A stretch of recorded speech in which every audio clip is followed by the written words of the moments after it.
Hello, হ্যাঁ, আমি সুস্মিতা বলছি। এই যে দেখুন, লাস্ট ট্রাইব্যুনালে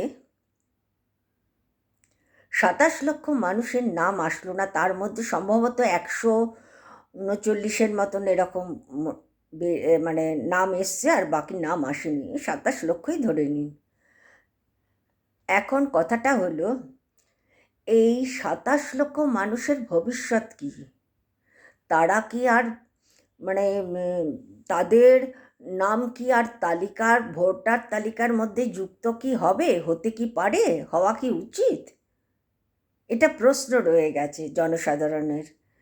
কিন্তু আবার জনসাধারণই আবার জবাব দিচ্ছে হওয়া তো উচিত, তালিকার মধ্যে নাম আসা তো অবশ্যই উচিত। তার কারণটা হলো, আমার যদি নথিপত্র পুরো সব থাকে, বিশেষভাবে ডেট অফ বার্থ যেটা, সেখানে মা বাবার নাম থাকে, হ্যাঁ, মানে যে যে ভোটার হবে তার নাম থাকবে, তার জন্ম তারিখ থাকবে, এবং আপনার পাসপোর্ট হলে তো আরও ভালো হয়, কেননা এটা ফেসের প্রমাণ পেয়ে যাচ্ছে, মুখের প্রমাণটা পেয়ে যাচ্ছে। আরও অনেক কিছু আছে ভোটারের জন্য, ভোটার তালিকায় মানে নথি প্রকাশের জন্য অনেক কিছু আছে, সেগুলো দেখালেই কিন্তু তারা পেয়ে যাবে বা পাওয়া উচিত।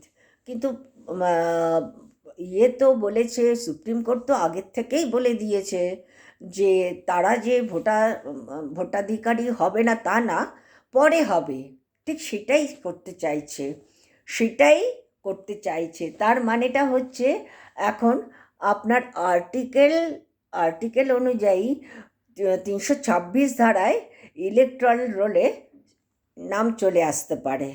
হ্যাঁ, চলে আসতে পারে, তবে সবটাই ডিপেন্ড করছে সুপ্রিম কোর্টের মানে কথা অনুযায়ী, নির্দেশ অনুযায়ী সবটাই হবে।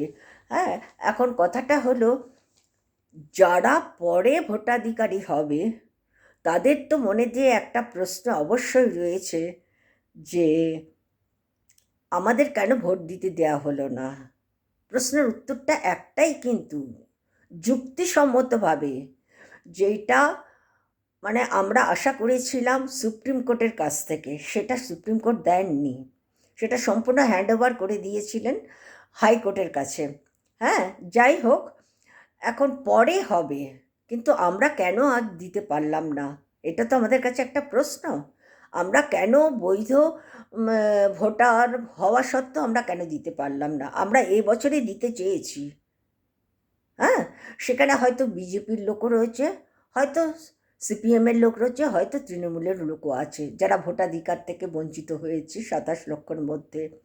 হ্যাঁ, কিন্তু এখানে তো অনেকটা উপকারও হতো। কিন্তু হ্যাঁ, এখানে একটা প্রশ্ন রয়ে গেছে, খুব বড় একটা প্রশ্ন। এই যে ২৭ লক্ষ লোক যে কমিশন বাদ দিয়েছে, সেগুলো এরিয়া বেসিসে, কোন কোন এরিয়ায় কোন কোন জাতের লোক, কোন কোন ধর্মের লোক বাস করে, সেই জায়গাগুলোকেই আটকিয়েছে। সেই জায়গাগুলোকে আটকালে অটোমেটিক্যালি তৃণমূল ভোটটা কম পাবে। কিন্তু বিজেপি একবারও চিন্তা করেনি, মানে একেই বলে যে মূর্খ অশিক্ষিত দল একটা। হ্যাঁ, একবারও চিন্তা করেনি কমিশনের দ্বারা যে কার্য ৬ মাস ৭ মাস ধরে চলে আসছে, গত বছরেও ভোটের সময় এরকম একটা বিশাল ঘটনা ঘটিয়েছে, এবারে তো লাগাতার ৭ মাস ধরে চলছে। বাংলার লোকেরা ক্ষিপ্ত তো, শুধু বাংলা কেন, আপনাদের বিজেপির লোকেরাই তো কিছুতেই মানতে পারছে না। এখন আপনাদের বিজেপি সমর্থকরা বলছে যে কিভাবে পট্টি পরিয়ে আমাদেরকে, হ্যাঁ, অন্ধভক্ত করে রেখে দিয়েছিল ধর্মের নাম দিয়ে, আমাদের ধর্মীয় রাষ্ট্র হবে বলে। কিন্তু ধর্মীয় রাষ্ট্র কি করে করবে?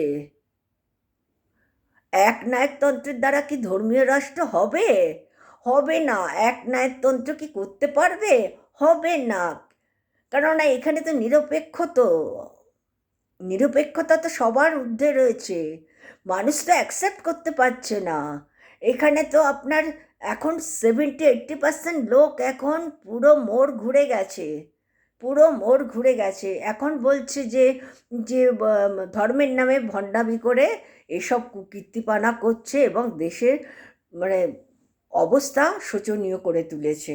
তাদের দলের লোকেরা বলছে। কতটা দুঃখজনক বলুন তো? আমিও তো এই রাজ্যেরই লোক। হ্যাঁ, এগুলো করে বরঞ্চ নিজের জায়গা অনেক ছোট করে ফেলেছে। হ্যাঁ, দেখুন একটা কথা আছে, আমি দিনের পর দিন পাপ করছি বা চুরি করছি, দিনের পর দিন আমি চুরি করে চলেছি, একদিন তো চোর সেই চোরটা ধরা পড়বেই।